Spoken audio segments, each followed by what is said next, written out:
오늘 우리에게 주신 하나님의 말씀 시편 30편 1절부터 12절까지 함께 봉독합니다. 여호와여, 내가 주를 높일 것은 주께서 나를 끌어내사 내 원수로 하여금 나로 말미암아 기뻐하지 못하게 하심이니이다. 여호와 내 하나님이여, 내가 주께 부르짖음에 나를 고치셨나이다. 여호와여, 주께서 내 영혼을 스올에서 끌어내어 나를 살리사 무덤으로 내려가지 아니하게 하셨나이다. 주의 성도들아, 여호와를 찬송하며 그의 거룩함을 기억하며 감사하라. 그의 노염은 잠깐이요 그의 은총은 평생이로다. 저녁에는 울음이 깃들일지라도 아침에는 기쁨이 오리로다. 내가 형통할 때에 말하기를 영원히 흔들리지 아니하리라 하였도다. 여호와여, 주의 은혜로 나를 산같이 굳게 세우셨더니 주의 얼굴을 가리심에 내가 근심하였나이다. 여호와여, 내가 주께 부르짖고 여호와께 간구하기를 내가 무덤에 내려갈 때에 나의 피가 무슨 유익이 있으리요. 진토가 어떻게 주를 찬송하며 주의 진리를 선포하리이까. 여호와여, 들으시고 내게 은혜를 베푸소서. 여호와여, 나를 돕는 자가 되소서 하였나이다. 주께서 나의 슬픔이 변하여 내게 춤이 되게 하시며 나의 베옷을 벗기고 기쁨으로 띠띠우셨나이다. 이는 잠잠하지 아니하고 내 영광으로 주를 찬송하게 하심이니 여호와 나의 하나님이여, 내가 주께 영원히 감사하리이다. 아멘. 오늘은 맥주 감사주일입니다. 코로나19로 인하여 많은 어려움 가운데서도 우리의 하나님의 날개 그늘 아래서 우리가 안전하게 지킴받고 보호받은 것, 하나님의 은혜인 줄로 믿고 감사드립니다. 하나님께서 계속해서 주님의 날개 그늘 아래서 우리 성도들을 지키시고 인도하여 주실 것을 믿고 감사드립니다. 우리가 살아가면서 매사에 불평하고 원망하는 것보다도 범사에 감사하면서 찬송하는 그런 성도들이 훨씬 더 기쁘고 즐겁고 행복하고 복된 삶을 사는 것입니다. 그렇지 않습니까? 늘 불평하는 그런 삶보다, 원망하는 삶보다 감사하고 찬송하는 삶, 얼마나 복된 삶입니까? 성경의 인물 중에서 감사하며 찬송하는 삶을 살았던 가장 대표적인 인물들라고 하면 아마 다윗일 것 같아요. 저는 이 다윗이 제일 먼저 떠오릅니다. 다윗의 시편들을 보면은요, 다윗이 얼마나 감사의 사람이었는지, 얼마나 찬송의 사람이었는지 잘 나타나 있기 때문입니다. 12절에 보니까 여호와 나의 하나님이여, 내가 주께 영원히 감사하리이다. 이건 아마 감사의 절정 같아요. 감사신앙의 절정, 영원히. 내가 영원히 주께 감사하리이다. 그리고 다윗은요, 자기만 이 주님께 감사한다고 하지 않고요, 다른 모든 성도들에게도 똑같이 권면하고 있습니다. 4절에 보니까 주의 성도들아, 주의 성도들아, 여호와를 찬송하며 그의 거룩함을 기억하며 감사할지어다. 주의 성도들아, 사랑하는 성도 여러분, 주님께 감사하고 주님께 찬송하십시오. 지금 이렇게 다윗은 권면하고 있는 겁니다. 그러므로 오늘 맥주 감사주일을 맞이하여서 우리도 다윗처럼 하나님께 영원히 감사하는 감사신앙을 가질 수 있기를 주님의 이름으로 축원드립니다. 시편 30편을 보면 당시 다윗이 얼마나 암울한 상태에 처하였는가를 우리가 잘 알 수 있습니다. 정말 상상할 수조차 없는 그런 아주 절망적인 상황 속에 다윗이 처해 있었습니다. 1절에 보니까는요, 원수들에 의해서 아주 심각한 위기에 쌓여 있었습니다. 그리고 2절에 보니까는요, 질병으로 고통 중에 있었습니다. 거기다가 3절에 보니까는요, 그의 영혼이 수월에 빠져 있었다. 무슨 말씀입니까? 죽어 무덤으로 들어간 것 같은 상태까지 이르렀다는 거예요. 몸도, 마음도, 영혼까지도. 그리고 주위에 실제로 원수들이 둘러싸여서 아주 심각한 위기의 상황, 자기 힘으로 헤어나올 수 없는 그 같은 절망적인 상태, 그리고 절망적인 이 마음, 그러한 상태까지 이르렀던 다윗의 모습을 볼 수가 있는 것입니다. 그뿐입니까? 시편 30편을 보면은요, 저녁, 울음, 근심, 무덤, 슬픔, 배옷, 이러한 단어들이 계속 열거되고 있습니다. 단어 하나하나가 다 무슨 단어입니까? 절망적인 상태, 마음의 그 우울한 상태, 영혼까지도 아주 파리해져가는 그러한 다윗의 그러한 상태를 우리가 엿볼 수가 있는 것입니다. 그런데 여러분, 여기까지 보면 불신자나 성도들이나 다를 것이 없습니다. 여러분, 예수 믿는 사람들은 코로나 전염병 안 걸립니까? 내가 보기에는 덜 걸립니다. 왜냐하면 우리 성도들은요, 우리 뭐 클럽이나 바 이런 데 안 가잖아요. 그리고 우리 성도들은요, 아주 순종적이에요. 그래서 가지 말라 그러면 안 갑니다. 어쩔 수 없이 우리 마켓 가야 되고, 어쩔 수 없이 바깥에서 음식 투고할 때 그래서 나가는 거지. 그래서 성도들이 제가 보기에는요, 이 크리스천들이요, 이 코로나 전염병에 걸릴 확률을 아마 따져보지는 않았지만 아주 낮을 거라고 생각합니다. 중요한 것은 똑같다는 거예요. 지진이 일어나면 성도들의 집도 무너지는 거예요. 불이 나면 내 집도 타는 겁니다. 성도들도 아파요. 암에도 걸립니다. 원치 않는 질병 걸립니다. 여기까지는 똑같습니다. 그런데 여기서부터 달라지는 거예요. 불신자들과 성도는 여기서부터 달라지는 거예요. 매사에 불평하고 원망하는 사람과 항상 감사하고 하나님을 찬송하는 사람은요, 여기서부터 다른 길로 가는 겁니다. 완전히 다른 길로 가요. 사업이 잘 안 될 때가 있어요. 그러면요, 믿는 성도들이나 안 믿는 불신자들이나 똑같이 스트레스 쌓입니다. 그렇다고 사업이 잘 안 된다고, 내 뜻대로 잘 안 된다고, 내가 스트레스가 좀 있다고 다른 사람한테 불평하고 원망하고 그러면 관계가 깨지는 거예요. 바깥에서 스트레스 받았다고 집에 와가지고 막 그냥 가족들한테 막 해대면 가까운 사람과의 관계가 멀어지는 겁니다.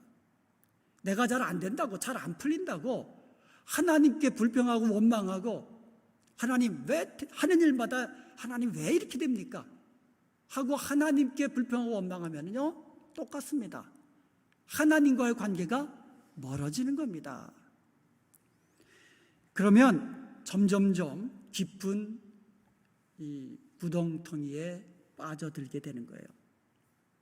내가 힘들고 지칠 때, 몸이 피곤하고 아플 때 감사하기보다는 짜증내기 쉬워요.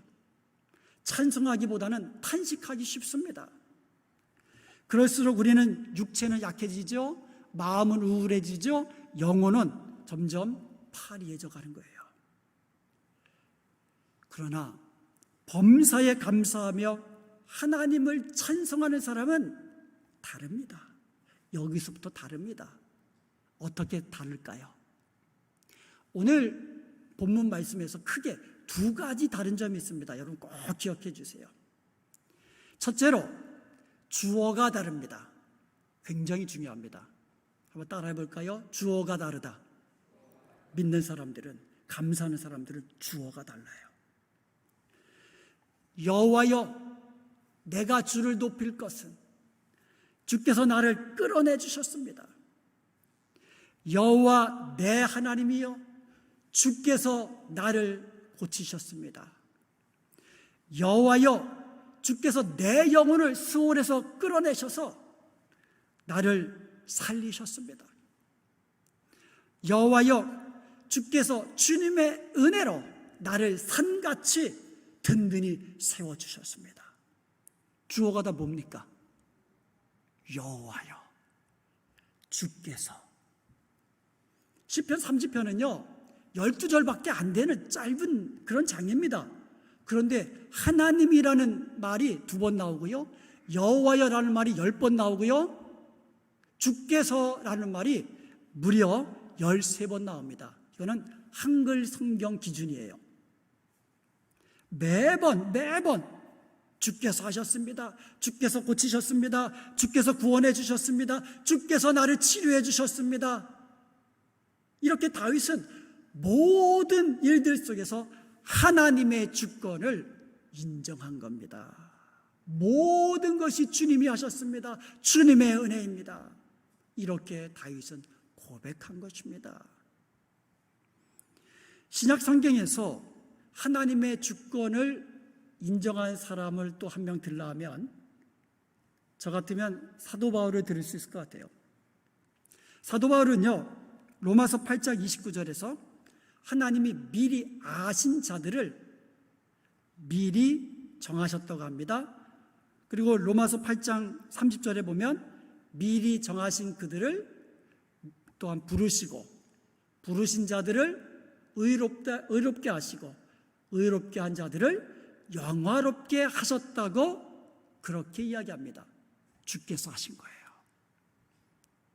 주께서 저와 여러분을 구원하시기 위하여 미리 아셨고요, 미리 정해주셨고요, 미리 불러주셨고요, 그리고 부르신 자들을 의롭게 하셨고요, 그리고 주님 앞에 섰을 때 영화롭게 하실 줄로 믿습니다. 이게 바로 하나님 절대 주권을 인정하는 사람입니다.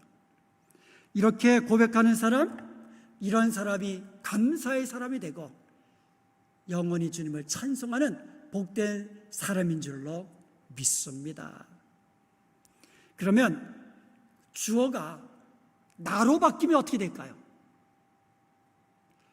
우리 감사 신앙을 가진 사람들은요 주어가 하나님, 주님이라고 주님이 되어야 된다고 말씀드렸습니다. 그런데 내가로 주어가 바뀌면 어떻게 될까요?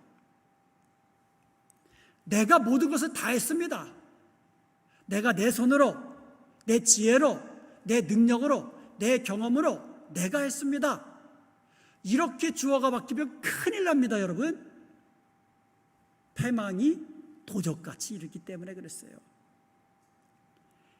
주어가 나로 바뀌면 뒤따라 나오는 내용도 바뀌어야만 합니다. 주어가 나로 바뀔 수 있어요. 그런데 주어가 나로 바뀌면 뒤에 나오는 내용도 바뀌어야 된다는 거예요. 어떻게 바뀌면 합니까?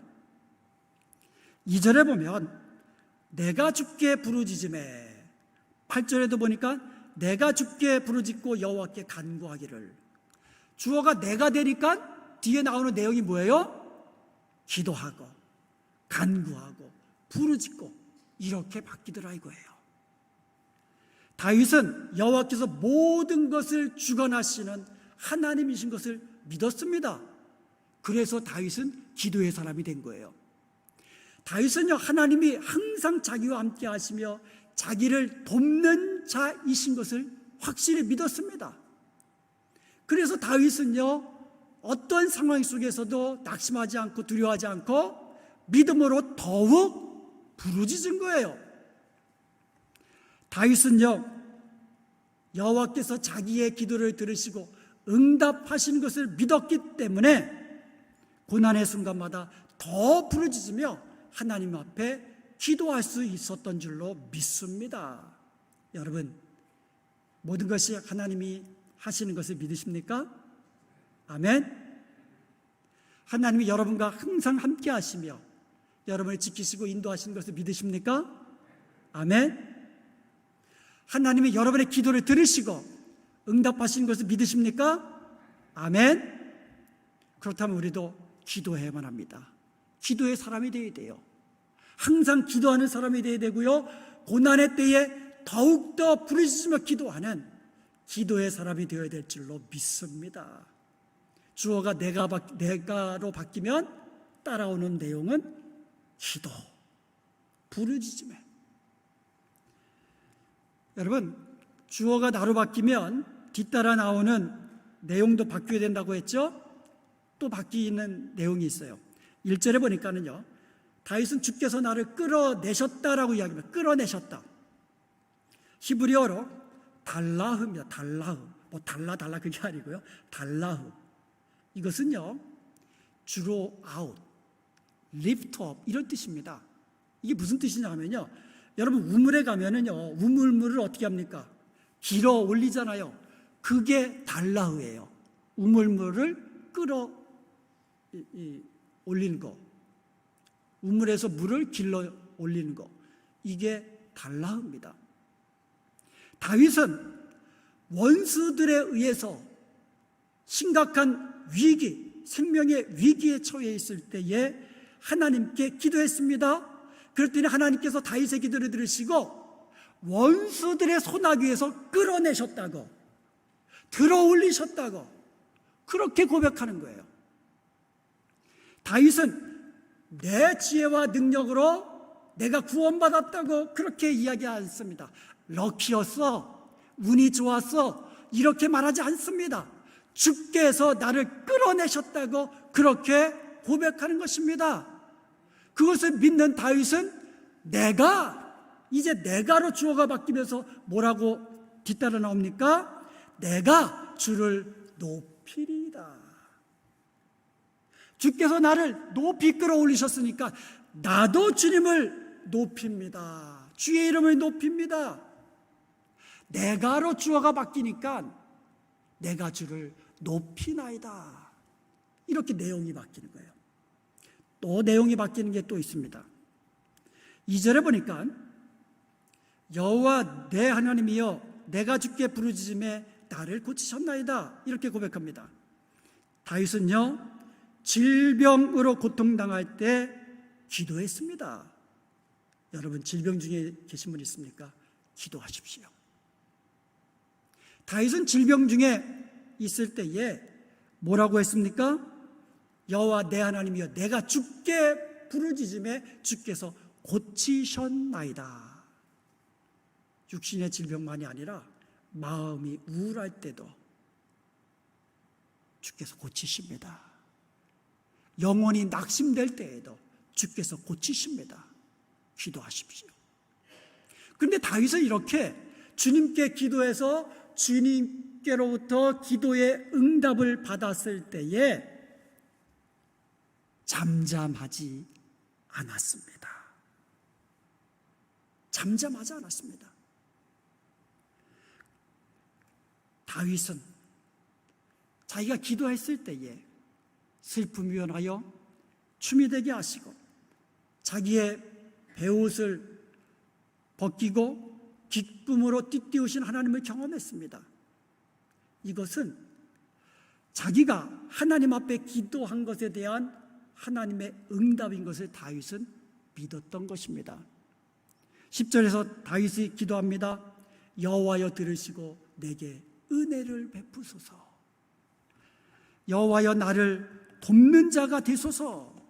이렇게 기도를 한 거예요. 그리고 그는 잠잠하지 않았습니다. 12절을 함께 보겠습니다.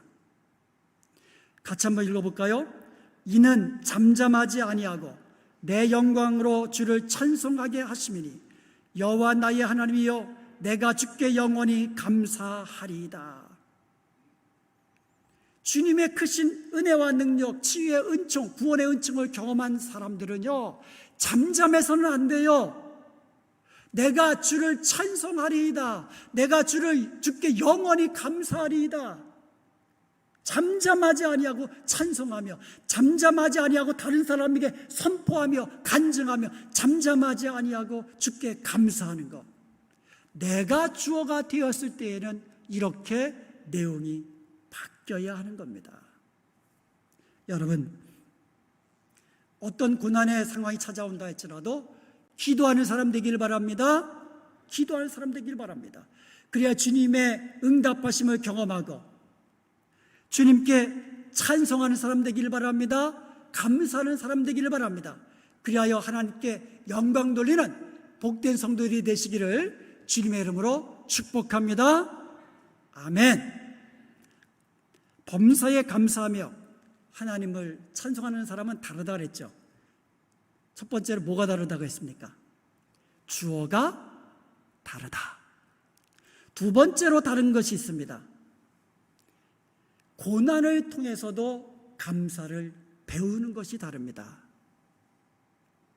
실패를 통해서 배운 것이 없으면 그 실패는 더 낙심되고 염려되는 거예요. 그렇지만 실패를 통하여, 고난을 통하여 배운 것이 있다면 그건 실패가 아니죠. 성공으로 가기 위한 디딤돌입니다. 항상 범사에 감사하며 하나님을 찬송하는 사람은요, 고난을 통해서도 감사하는 것을 배우는 것이에요. 다윗은요, 오늘 본문에 보니까 처음부터 감사했던 것은 아니었습니다. 6절에 보니까 내가 형통할 때 말하기를 영원히 흔들리지 아니하리라 하였더니, 다윗이 형통할 때가 있었어요. 그런데 형통할 때에 내가 잘나서 그런 줄 알았던 적이 있었던 거예요. 자신의 인생은 영원히 요동치 아니하고 내 인생은 절대 흔들리지 않아, 이렇게 자신만만하며 착각했을 때가 있었던 모양이에요. 그런데 7절을 보시기 바랍니다. 여호와여, 주의 은혜로 나를 산같이 굳게 세우셨더니 주의 얼굴을 가리심에 내가 근심하였더니, 근심하였나이다. 이게 무슨 말입니까? 하나님이 잠시 고개를 돌리시니까 하나님께서 내게 잠시 그냥 모른 척 하시니까 근심이 오고 걱정이 오고 염려가 찾아오고, 지금까지 내가 형통했던 것, 내가 잘나서 형통했던 건 아니구나. 다윗이 그것을 고난 중에 깨달은 거예요. 고난 중에. 그래서 다윗은 고난이 내게 유익이라고 그렇게 고백할 수 있는 사람이었던 거예요. 고난을 당하면서 범사에 감사하는 사람, 하나님을 온전히 신뢰하는 사람 다릅니다. 고난을 통하여 지금까지 내가 살아오면서 내가 누렸던 모든 것은 하나님이 하셨구나, 주님의 은혜였구나, 이것을 깨닫고 고난 중에 감사하는 감사의 사람이 되는 줄로 믿습니다. 우리 인생이 평안할 때, 잘 나갈 때, 이게 내가 잘나서 그런 게 아니구나, 여러분 이거 깨닫기 바랍니다. 더 하나님께 감사하시기 바랍니다. 가정이 평안하십니까? 하나님의 은혜구나 깨달으시기 바랍니다. 지금까지 코로나19 걸리지 않아서 강건하셨습니까? 이게 하나님의 은혜였구나, 그것을 믿음으로 고백하며 감사하실 수 있길 바랍니다. 그런데 사람들은요 자꾸 잊어버려요. 그 사실을 자꾸 잊어버려요. 하나님이 잠깐 돌아서시면, 하나님께서 잠깐 그의 얼굴을 감추시면 우리 인생은 걱정과 근심과 염려에 휩싸이게 됩니다. 우리가 그렇게 자신만만하게 생각했던 것들이 흔들리게 됩니다. 무너지게 됩니다. 이게 인생이에요. 자꾸 잊어버려요. 시편 119편 기자는 67절에서 이렇게 고백합니다. 고난 당하기 전에는 내가 그릇 행하였더니 이제는 주의 말씀을 지키나이다. 71절에도 고백합니다. 고난 당한 것이 내게 유익이라, 이로 말미암아 내가 주의 율례를 배우게 되겠나이다.